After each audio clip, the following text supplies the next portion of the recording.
France is like the US and Britain in that basically middle-class white people think drugs have already effectively been decriminalised, and black people are. You go to the banlieue and you go to speak to the people, French people of African or Arab descent, and they are just constantly harassed. France has the most extreme drug laws in Western Europe. You can go to prison for 5 years for having a single joint. It's extraordinary, and people do get picked up the whole time. Constant harassment. So partly you have this effect where, and this, if you look at the biographies of the Kouachi brothers, the guy who did that horrific attack in Nice, almost all the young men French young men who've been carrying out these atrocious attacks, this is their formative experience of the police. It's being constantly harassed in a racist way, explicitly racist way. Police frequently use racist epithets towards these kids. So you have this incredibly racist drug war that makes their neighbourhoods feel like they're under military occupation.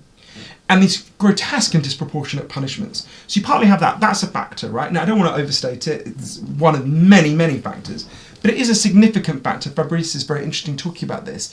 But so that's one thing that's going on. The second is, how are these people getting guns, right? How do the people who carried out the Bataclan massacre and the others? If you look at it, France has an incredibly intense war for drugs. So France is a huge not coincidentally, it has the biggest drug war and also has the worst drug problems. Again, that's something you see all over the world because these policies not only don't work, they actually make the problems worse. So France has this very intense drug wars and the highest drug use in Western Europe.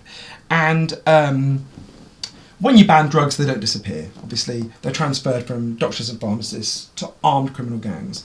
And those armed criminal gangs fight for the market. And France has an incredibly intense war for drugs. Marseille, it came to light, it's briefly got news coverage in France when Manuel Valls, the Prime Minister, was in Marseille, and a gunfight between rival drug gangs just broke out across the street.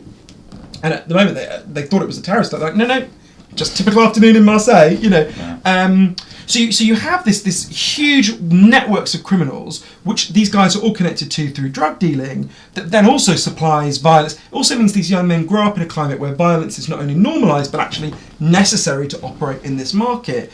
And so they grow up with a training in violence, a training in how to use violence, a training in violence being normalised, a training in being made to think that you are a stranger within the society, that you are under siege, that you are, an enemy, an alien, people the police hate, people the police will crack down on really hard when white people don't get treated that way.